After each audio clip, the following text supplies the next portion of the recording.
call Stephen Browning. Thank you, Mr Speaker. I rise to speak to the Trade Safeguard Measures Bill. The Greens are supporting this bill, but we have some serious concerns about it. We are very clear that we like the point of this bill and in terms of it being an anti-dumping bill. However, this is about free trade and not fair trade. And this is what we want. We want fair trade. We want not the free trade that's happening at the moment, that's destroying industries in this country more and more. Every week we see more jobs going overseas, more businesses going overseas because they're having to compete against cheap product being allowed into New Zealand far too easily. We're losing expertise as these businesses go overseas as well. And the real disturbing part of this bill, in fact, is because it's just about a temporary fix all the time.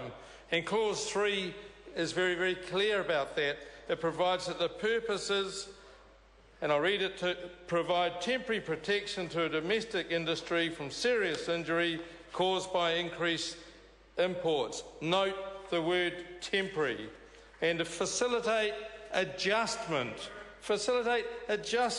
by domestic industry to increase competition from increased imports. Yes, we have to support the bill because we've got to do anything that will help domestic industry, but this is a stopgap bill, and it is clear that government in particular isn't worried that that's all it is. In a previous speech, I think I used the terms that this is a hey fellas, organised redundancy for your staff bill. This is a bill that says, yep, we'll give you a little bit of a break, a little bit of adjustment, but too bad, this stuff's coming in and get ready and adjust to it. Think about it. What about the local communities when we know that something's coming down, we're losing something, we're losing jobs, we're losing expertise, and we're going to have product that we've got nothing to feel proud about coming from another place in the planet, and there's no need for it. I was thinking about it and just sitting now thinking about what have we got, what have we lost? We have lost a clothing industry in a big way. We've lost a lot of our footwear industry. We've lost a lot more. And I just thought I'd check what I was wearing to see whether I was sort of putting my money where the mouth was, and I noticed my tie was made under licence, but it's made in New Zealand. I know my suit was. I know my shirt was. I know my shoes were built in Dunedin at McKinley's. They don't quite suit my suit, but that's where they came from. And everybody in this house could be wearing McKinley's shoes, or some other company made in New Zealand. But by hang, they've got this dump of shoes and footwear and clothing coming into the country from other places, putting New Zealanders out of jobs. Pork was mentioned before. And when I first spoke on this bill in 2012, we're talking of 40% of the pork consumed in New Zealand coming from overseas. That is now in excess of 45% of the pork consumed in New Zealand is from overseas. It is shocking. There is absolutely no need for any pork to be imported from overseas into this primary producing country. We can produce the food for it, we've got the space, and we've got the expertise to do it. And the reason we don't need it from overseas is because, for one, the standards nowhere near match what we aspire to in New Zealand. The rubbish that the animals are fed overseas is way worse than what we're feeding the pigs in New Zealand.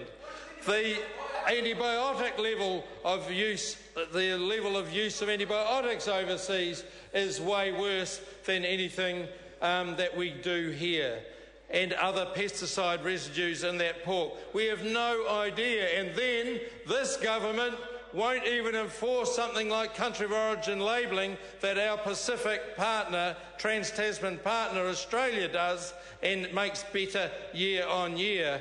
So New Zealanders get junk food and then they can't even get it labelled. This bill doesn't quite address that, but it is just a temporary fix, as I say, for some unfortunate industries as they head towards the wall because of free trade, not fair trade.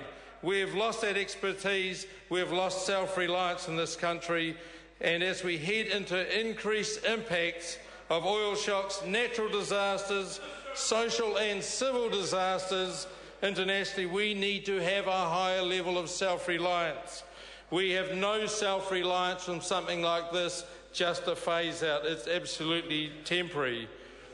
And the problem with the World Trade Organization, which we're very connected with and we work on to try and get it to work for us, we look at it to try and smooth trade internationally. It's very, very strong on trade and very, very weak on environmental and social concerns. The bill before this was the Foreign Chartered Vessels Bill. The same bunch of people over here did not mind decade after decade with slave-like conditions on those boats, and some from that side of the house too. Free traders don't mind what the labour costs are, don't mind what the cost to those people are, to the human rights. You don't mind it. Yeah, you find it very surprising. You find this very surprising because you are light years away from human rights and fair trade. When we get that sort of integrity back into this House, we'll be able to stand proud in this country about what we're doing for the environment, what we're doing for social rights and social justice. You're all good with it. It's good that Labor is all good with it too. Thank you. We'd love to know what's going on with the Trans-Pacific Partnership in terms of this as well. Will this bill give any protection for the stuff that you're dealing with around the Trans-Pacific Partnership?